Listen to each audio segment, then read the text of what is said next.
Monsieur Zelensky demande encore aujourd'hui plus d'armes, plus de systèmes de défense et plus de soutien, plus de sanctions contre la Russie parce que la Russie a fait parler la poudre aujourd'hui dans plusieurs directions, dans plusieurs villes ukrainiennes. En réponse aux actions de monsieur Zelensky. Je dis bien en réponse parce qu'il y a juste, je crois bien hier ou avant-hier, monsieur Zelensky et ses hommes ont procédé à des envois de drones et de projectiles dans différentes régions de la Russie, dans différentes villes et villages. Des projectiles, effectivement, certainement, la plupart a été abattus, comme l'a déclaré le ministère de la Défense russe, mais les débris ont fait des dégâts.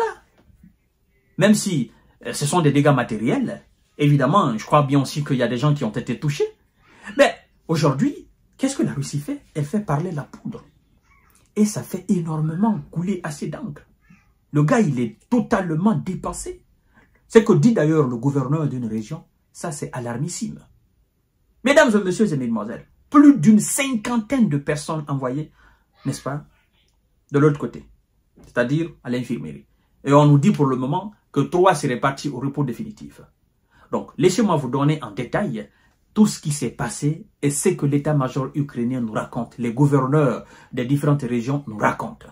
Mais avant de poursuivre le visionnage de l'émission, n'oubliez pas de partager la vidéo, continuez à vous abonner, activez la cloche de notification et vous avez la section commentaires pour effectivement me dire ce que vous pensez de ces sujets-là.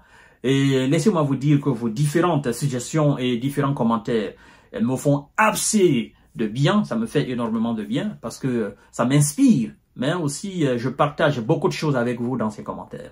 Je vous invite également à vous abonner à notre nouvelle page Facebook, le géopolitologue, je l'ai appelé, pour ceux qui sont sur Facebook ou ceux qui sont sur YouTube, qui ont envie de nous rejoindre aussi sur Facebook, évidemment. Vous n'avez qu'à liker la page, vous allez dans votre barre de recherche, vous écrivez le géopolitologue, vous verrez ma page, vous cliquez là-dessus et puis vous likez la vidéo.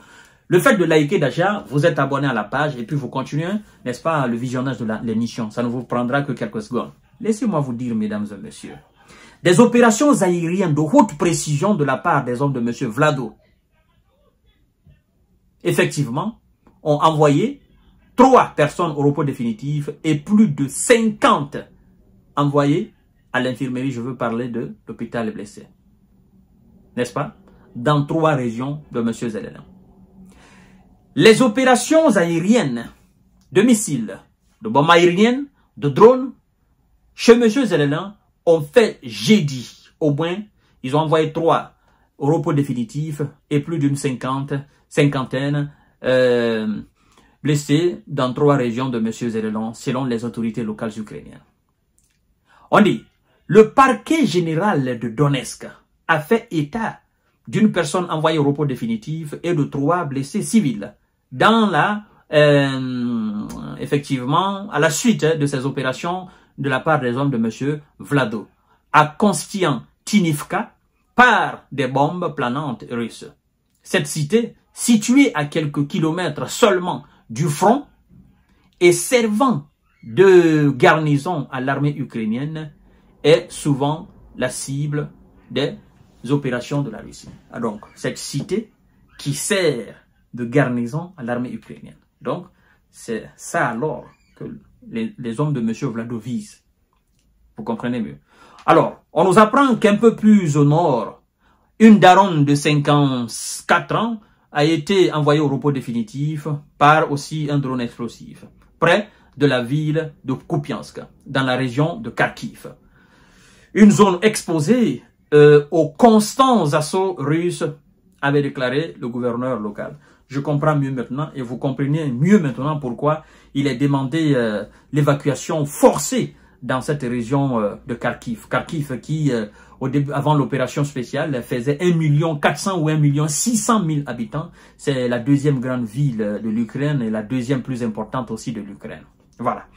Et donc, on nous apprend que de leur côté, les secouristes, les secours dans la grande ville de Zaporizhzhia ont affirmé qu'une personne avait été envoyée au repos définitif et 51 autres blessés, n'est-ce pas, dont 4 pompiers et un môme de 2 mois, nous informe-t-il. lors de ces opérations de missiles et de drones pendant la nuit. Donc, les secouristes ont publié des images d'un bâtiment détruit et d'un camion de pompiers endommagé, n'est-ce pas, qui ont été touchés lors de la seconde opération aérienne des hommes de M. Vlado, selon les autorités. Alors, écoutez ce que M. Zelensky dit, parce que lui ne comprend pas. Il dit, je cite, « Nous avons besoin de plus de sanctions contre la Russie, de plus de systèmes de défense aérienne pour protéger nos villes et nos communautés, et de plus d'armes pour nos guerriers sur les lignes de front », a déclaré le président ukrainien Volodymyr Zelensky sur Telegram, suite à cette série d'opérations de haute précision. Alors, Ivan Fedorov, gouverneur de la région de Zaporizhzhia, a précisé de son côté que l'Oblast avait été la cible de 361 opérations de grande envergure, de haute précision, sur 10 localités en 24 heures, dont 4 aux missiles sur la ville de Zaporizhzhia et 188 aux drones. Le parquet régional a annoncé avoir ouvert une enquête préliminaire pour crime de guerre. Bon, vous êtes déjà dans la guerre et vous ouvrez une enquête pour crime de guerre. Ça n'a pas de sens. Monsieur Zelensky, laisse-moi te dire, parce que tu ne comprends absolument plus rien. Même si tu fais semblant d'être très intelligent, tu comprends absolument rien. Les systèmes de défense que tu demandes, on va te donner les mêmes systèmes de défense. La question que tu dois te poser, est-ce que les systèmes de défense qui sont déjà déployés font quelque chose? Non, ne font absolument rien, premièrement.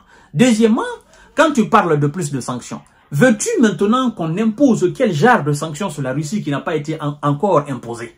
Toutes les sanctions imaginables et inimaginables ont été déjà décrétées contre la Russie, mais ça n'a pas freiné la Russie. Troisièmement, tu demandes plus d'armes pour tes guerriers. Et tu sais très bien que tes guerriers ne représentent absolument rien face aux troupes russes parce qu'ils sont sur le reculoir. Et la Russie ne fait que avancer. Quatrièmement, qu'est-ce que tu demandes encore? Je ne sais pas. Bon, de toutes les façons, tout ce que tu demandes là, ça ne change absolument rien. Ce que tu dois faire, tu dois cesser des opérations aériennes contre les villes russes, premièrement. Deuxièmement, tu dois monter le drapeau blanc, signe de paix. Et terminé aujourd'hui, on n'en parle plus, c'est fini. Comme le pape vous a demandé. Mais puisque vous êtes téléguidé, vous êtes juste la télécommande, et la télé c'est l'Ukraine, évidemment, ben, les Américains, ils vous prennent comme ça, ils changent de chaîne, donc ils font de votre pays ce qu'ils veulent. Et donc, vous ne pouvez pas prendre une décision aujourd'hui. Vous n'êtes pas vous-même. Et quand vous parlez d'intégrité, vous parlez d'indépendance, moi, je me dis quand même que vous ne pouvez pas parler d'indépendance. À partir du moment où vous-même, vous êtes instrumentalisé et manipulé pour faire face à la Russie. Est-ce qu'on peut parler d'indépendance à l'Ukraine? Mais non, c'est faux. C'est faux, mesdames et messieurs. Un pays dont l'indépendance est assumée par un autre pays, on ne peut pas parler d'indépendance à ce pays-là. C'est un pays soumis. C'est ça la réalité.